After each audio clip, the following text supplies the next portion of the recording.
Hey, Melissa. I work for a new team that has so far managed to resist adopting the heavier parts of Scrum and Agile as we mature and grow. We've been pushing the boundaries and simplifying our approach based on modern product design and development practices. That said, though, I'd love to move away from having dedicated product owners because I firmly believe, and I think you do too, that the PO is more of a role that should be shared versus an assigned title. My goal is to shift our POs into PM roles. And, of course, that's assuming it's a good match to their interests and skill sets. So, looking ahead, what are a few things that we should be thinking about as POs start transitioning to PMs? What risks or gotchas should I anticipate? And I know that this won't be an overnight transition, so what are some good ways to evaluate the performance of our POs until the transition can finally happen?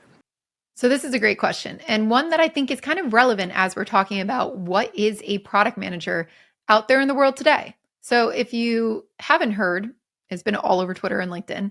And if you are a product manager, this could be concerning. But Airbnb did a big conference a couple weeks ago, and in it, Brian Chesky said, "Hey, we're getting rid of product managers," in which everybody said, "Oh my God, we don't need product managers anymore. Like they're going to just go away." And then all the designers, of course, were like, "Yay." But product managers started to panic. What he actually said was, we are trying to go more towards a product marketing role with the product managers. And I think this ties into what we're talking about here with product owners versus product managers. And I wrote up something about it on LinkedIn. So I'm going to tell you what my take is on it here. When you're thinking about product owners out there in the world today, the product owner role came out of Scrum. It's extremely tactical. It's sitting with the developers, it's telling the developers what to do. It's kind of like feed the engineers type role. And a lot of product management that you've been seeing out there has started to evolve into that. It's been the let's write a bunch of user stories and feed the engineers, right? Like let's get into the nitty-gritty with them and tell them what to do. I don't think that's extremely valuable product management.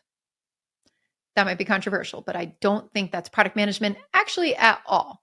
Because if you go and you look at what product management was and what product management should be, it should firmly sit between the business, the customers and users, and technology.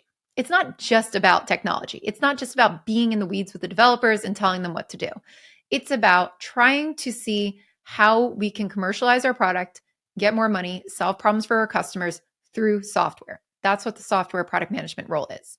Now, in SaaS companies, it's always been that way, and especially SaaS companies that did not go through some kind of agile transformation and adopt Scrum. These people had product managers. Those product managers were responsible for figuring out, how do we increase retention through our software? How do we go after new markets through our software? How do we solve these interesting problems? And all the way down on the team level, yes, you would be working with the developers, but you wouldn't be sitting there kind of telling them what to do every step of the way, right? You kind of are collaborating with them where you're going, hey, here's the problems we're solving. You're working with the designer to figure out what solutions are going to be built. And you're going back and forth with them and breaking down and prioritizing how we think about solving those problems in logical ways. You're thinking through the requirements of what needs to be happening, but a lot of what are we actually doing on a day-to-day basis, I believe, can be left up to the engineers if you trust them.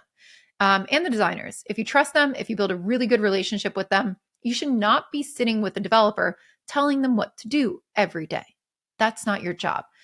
And product management has a lot of job components to it, right? Like we need to be out there discovering what the customer problems are. We need to be understanding how the business actually works to figure out how we lock in all these new software components and keep the business running. We need to understand technology to know what kind of order we can build these things in. Is it really hard? Is that a big problem or a small problem to solve? So it encompasses a lot of work. But when we look at the product owner role, a lot of times it's just about the tactical piece of break down all of these things into user stories and give it to the developer. And I know for those of you who do like Scrum out there, I'm not trying to bash Scrum. I'm saying this is how that role got developed. And this is usually where the learning about product management ends. This role, this product owner role, did not come out of great product management. It came out of a necessity to prioritize what we need to be building. And now we're starting to get more of the pieces of product management pulled into that product owner role when you go to learn about it, but not all of it. not all of it. So usually our education is limited there. And what happens is if you have all of these super tactical roles that are just feed the engineers, and you're not bringing these people up to think strategically, you end up with a ton of people in these roles, first of all, and they become almost like project managers, not even product managers. That is not an effective way to scale. If you want to scale your company, you want to build great software, you hire extremely smart people, developers, designers, and product managers, but you raise those product managers up to be a little more strategic. And you still need them to be working with the developers and prioritizing what we're building, but they're not going to sit there and just feed them user stories. They're going to go out and do an analysis on what we should be building. What's our ROI for actually doing these things? What kind of order should we be implementing this in? What are the actual needs of the requirements, right? Like, what do we have to have? What's a must have? What's a nice to have? And that's how we really should be approaching our work. So as you're going out on this transition and trying to get these product owners into product managers, it is very important to start to evaluate them along the way. You want to make sure that these people can think strategically. You want to make sure they can actually make hard decisions as well. So it's not just about, hey, can we, build X, Y, and Z? It's more like, should we be building X, Y, and Z, or should we be building something else?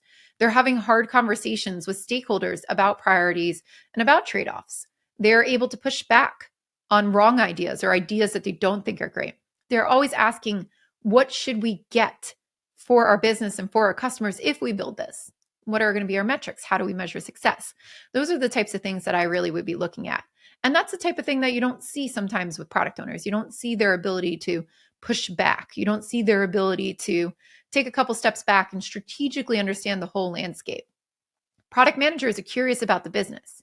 They're curious about the customer. They're curious about the technology, but they put that all together. So that's what I would really be looking at when you're making this transition. It's easy to get stuck in product owner roles because a lot of it kind of revolves around outputs, right? We start looking at how many user stories people are writing. They can get into the weeds of just sitting by themselves and writing down things and prioritizing it within a bubble. That's some gotchas I would look for. You want to make sure that as people are transitioning from product owners to product managers, they're very outward facing. They're around the business. They're not just spending their whole time with the team, but they're going around the business and learning. They're learning about their customers. They have very curious questions, right? Curiosity is such an important trait of a product manager. So they're curious about how things work, how the business works, how we make money, how we're thinking about evolving, what our vision looks like for the future. Those are some of the things that I really would be pushing. Now, when you're making this transition, you asked about some gotchas as well. You want to make sure that you're not just adopting specific frameworks without understanding the context behind those frameworks for the product managers. When you think about learning in product management, there's actually many different levels of learning. There's hierarchies of knowledge that we actually go through when we teach product management. When you're looking at frameworks and what people do when they're first introduced to product management and learning product management is they gravitate towards very specific processes that they want to use and replicate, but they're not really putting a lot of thought behind why are we doing those things. Great example, prototypes. People say, okay, first you got to go out, understand the problem. You're going to do your user research there, right? Then you're going to scope the problem. Then you're going to design the solution. Then you're going to go test prototypes. You see a lot of entry-level product owners and product managers, but people who are junior in their careers start to gravitate towards tools like prototypes and use them at the wrong time. Give you a great example. Worked at a company where I was training a bunch of these product managers, and one comes in and says, hey, I'm going to build like 5 prototypes and show them to all of our customers and let them pick out which components they wanted. I said, what problem are you solving with that prototype? They had no idea. They're like, oh, I don't know. I'm just going to show them a bunch of different options and let them pick. No, that's not great product management, right? Like that's not what we're really trying to get at here. So instead, I sat them down and I said, first, we got to go and uncover the problem. The right way to do that is by looking through data and then going to do user research. You want to make sure that people are using these tools at the right time and they're getting the training and the context behind it. It's not just about following one specific framework. It's about understanding why that framework works. That's the biggest gotchas when you're starting to transition from product owners or really junior product managers into senior product managers, people who are competent and independent.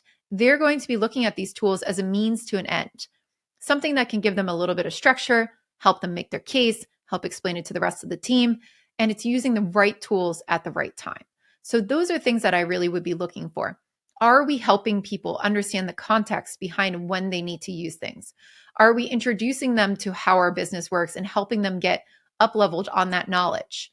Are we talking to them about things like finance? And are we sharing how the financials in the company work so that they can actually calculate ROI, right? You need to make these things transparent, and you need to arm them with data and tools and teams to allow them to go out there and actually figure out what we should be building. But that's really the scope of what product managers do. And as you think about things like Airbnb or this, difference between product owners and product managers, I want you to think about where product management came from. And it came from consumer product managers, consumer good product managers. And a lot of people made this case when I posted it on LinkedIn. And if you think about consumer good product managers back in the day, they used sales and marketing and branding to be able to grow their products, which were like toilet paper and tissues, right? That's the tools that were available to them before software. Now we have software. Now we have the internet. That's the tools available for us.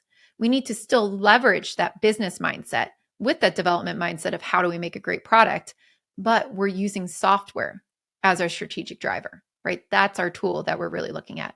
Yes, we still need some marketing. We still need some sales in there, but that's what shifts our perspective as a product manager is the tools that are available to us.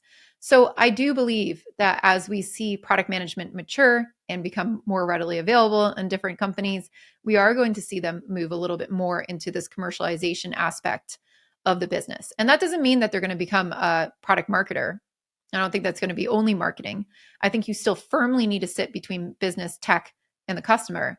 But what that means is that people are going to be using software and need that technical knowledge of how software works to grow their products. So I do think it's a business role. I do think it's focused on the business. I don't think it's only business. I still think you need tech, but we need to make sure that we're not hiring or training product owners in only tech. And we're also not hiring or training product managers in only business. We need people to straddle that line. So I hope that helps.